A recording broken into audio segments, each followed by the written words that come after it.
میں یہ ٹاپک کئی دفعہ ڈسکس ہوا ہے، لا یکلف اللہ نفسا الا وسعہا۔ اللہ تعالیٰ کسی جان کو پہ اس کی حیثیت سے بڑھ کر بوجھ نہیں ڈالتا، جتنی اس کی کمپیٹنسی ہے نا سہنے کی۔ ظاہر آپ کو حسین ابن علی کی طرح نہیں آزمایا جائے گا، کیونکہ ہماری آپ کی کمپیٹنسی نہیں ہے۔ ان کو اس لیے آزمایا گیا کہ ان کے اس عہدے کو جسٹیفائی کرنا تھا کہ جنتی نوجوانوں کے سردار ہیں، جو جامعہ ترمذی میں حدیث ہے۔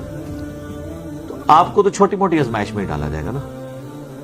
تو اس آیت کے تحت اگر کوئی مجبوری ہے تو اس مجبوری میں اللہ تعالیٰ ٹالریٹ کرتا ہے معاملات کے اندر۔ تو آپ یہ دیکھیں کہ آسانی اللہ نے دی ہے کہ کسی جان پہ اس سے بڑھ کر بوجھ نہیں ڈالنا۔ اور اس میں یہاں تک کہ صحیح بخاری میں نبی علیہ السلام نے فرمایا کہ نماز کھڑے ہو کر ادا کرو، اور اگر کھڑے ہونے کی استطاعت نہ ہو، کمزوری کی وجہ سے، بڑھاپے کی وجہ سے، معذوری کی وجہ سے، مجبوری کی وجہ سے، تو بیٹھ کے پڑھو، اور اگر بیٹھ کے نہیں پڑھ سکتے تو کروٹ پہ لیٹ کے پڑھ لو، نماز چھوڑنی نہیں۔ لیکن پھر صحیح بخاری میں حدیث ہے کہ جو کھڑے ہو کے نماز پڑھتا ہے نا، اس کو جو ثواب ملتا ہے نا، بیٹھ کے پڑھنے والے کو اس سے آدھا ملتا ہے، اور لیٹ کے پڑھنے والے کو اس سے بھی آدھا ملتا ہے۔ اس میں آپ کا بیٹھ کے نماز پڑھنا۔ تو عام بندے نے بیٹھ کے نماز پڑھنی ہے جب تو مجبوراً، اور نفلی نماز بغیر مجبوری کے بھی بیٹھ کے پڑھے، ثواب آدھا ہوگا، نماز ہو جائے گی۔ فرض نماز بیٹھ کے نہیں ہوگی جب تک کہ آپ کی مجبوری بہت بڑے لیول کی نہ ہو کہ آپ کھڑے نہیں ہو سکتے۔ اسی لیے بخاری مسلم میں آتا ہے کہ نبی علیہ السلام فرض نماز کے لیے سواری سے نیچے اترتے تھے اور نماز پڑھتے تھے زمین پہ، قبلہ رخ کا اہتمام کر کے، کھڑے ہو کے۔ اور نوافل، قیام اللیل، تہجد اور وتر بھی، جو سب سے تاکیدی سنت ہے، سنت موقدہ سے بھی بڑھ کے، وہ آپ وتر کی حد تک بھی سواری کے اوپر پڑھتے تھے۔ اور عبداللہ ابن عمر کہتے ہیں حضور اس چیز کی بھی پرواہ نہیں کرتے تھے کہ سواری کس طرف مڑ رہی ہے، یعنی تعبیر جو آپ کا استقبال قبلہ ہے وہ نفلی نماز کے لیے ضروری نہیں ہے، اور سواری پہ بیٹھ کے پڑھتے تھے۔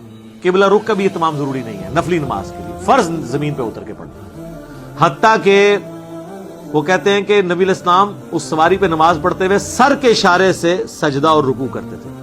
اور ابو داؤد میں آگے تفصیل ہے کہ آپ رکوع کے لیے تھوڑا سا سر جھکاتے اور سجدے کے لیے تھوڑا زیادہ، یعنی آپ سجدہ کرتے ہی نہیں تھے، نہ رکوع کرتے تھے، بلکہ سر کے اشارے سے، یعنی ایسے نماز بیٹھ کے پڑھ رہے ہیں نا، رکوع کے لیے یوں، سجدے کے لیے یوں۔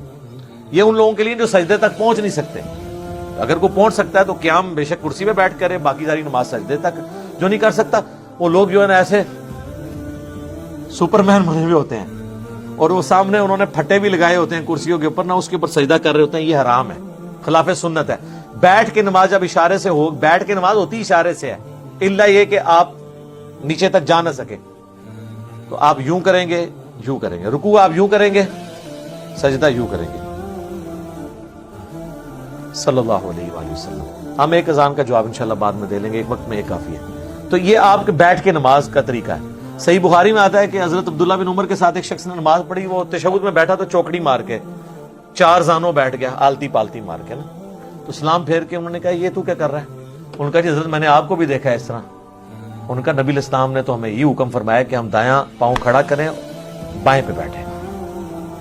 تو جو تو نے مجھے دیکھا ہے نا، وہ اس لیے کہ میرے پاؤں میں درد تھا، میں اس طرح بیٹھ نہیں سک رہا تھا، میرے پاؤں میرا وزن اٹھا نہیں سک رہے تھے، تو میں نے مجبوراً آلتی پالتی مار کے بیٹھا ہوں۔ تو یہ بعض لوگ جب بیٹھ کے نماز پڑھتے ہیں، بعض لوگ آلتی پالتی مار کے بھی بیٹھتے ہیں۔ نہیں، بیٹھ کے جب آپ نے نماز زمین پہ بیٹھ کے پڑھنی ہے تو تشہد کی حالت میں بیٹھ کے نماز پڑھنی ہے، ٹھیک ہے۔ اگر آپ ہاتھ باندھ کے کریں گے تو وہ تو ٹھیک ہے، اگر آپ نے ہاتھ چھوڑ کے نماز پڑھنی ہے تو آپ نے ہاتھ اپنے زانوں پہ ہی رکھنے ہیں قیام کی حالت میں۔ یہ تو اب چھوٹے مسئلے رہ گئے نا، ہاتھ باندھ کے، ہاتھ چھوڑ کے نماز پڑھو صحیح، ٹھیک ہے۔ تو بیٹھ کے نماز پڑھنے میں آپ نے یہ چیز، لیکن فرض نماز کے لیے ضروری ہے قبلہ رخ کا اہتمام کرنا۔ باقی لیٹنے کے لیے بھی نماز بعض اوقات بیٹھ کے بھی نہیں کوئی پڑھ سکتا، لیٹنے کے لیے پھر یہ ہے کہ اس کی چرپائی قبلہ رخ کر دی جائے، اس کی ٹانگیں قبلے کی طرف ہوں، اور یہاں پیچھے تکیہ رکھ لیں کہ چہرہ اس کا قبلے کی طرف ہو۔ پھر یہ نہیں آپ کہیں گے کہ یہ کعبے کی طرف ٹانگیں ہو گئی ہیں، اس کا پھر شرعی عذر ہے، تو آپ اس طریقے سے وہ نماز پڑھے گا۔ رہ گیا وضو کا مسئلہ، تو اس کو اس کے اسی جگہ کروائیں۔ بعض لوگ نہیں غسل خانے تک آ سکتے، اگر اس میں بھی تردد ہے تو ایک چھوٹی سی مٹی کی ٹکیا لا کے رکھتے ہیں، اس سے وہ تیمم کر لیں۔ غسل کی جگہ بھی ایک ہی تیمم کا طریقہ ہے، اور وضو کی جگہ بھی کہ آپ نے چہرے کا اور ہاتھوں کا تیمم کرنا ہے۔ یہ کلائیوں تک بھی ثابت ہے اور کونیوں سمیت بھی ثابت ہے، دونوں طریقے درست ہیں۔ تو آپ کا تیمم ہو جائے گا۔ تو اس طریقے سے آپ نماز کر سکتے ہیں. اور اس طرح کی جو مریض حضرات ہیں وہ جمع سوری کر لیں جو سب کے نزدیک جائز ہے. ظہر آخری وقت میں پڑھیں, عصر اول وقت میں, ظاہر ہے وہ جماعت سے تو نہیں پڑھ رہے ہوں گے, تو وہ 3 نمازوں کے اوقات میں 5 نمازیں پڑھ لیں گے. مغرب اور عشاء کو جمع کر لیں, ظہر عصر کو جمع کر لیں, آسانی ہے. تو یہ ساری ثانیہ وہ اویل کریں.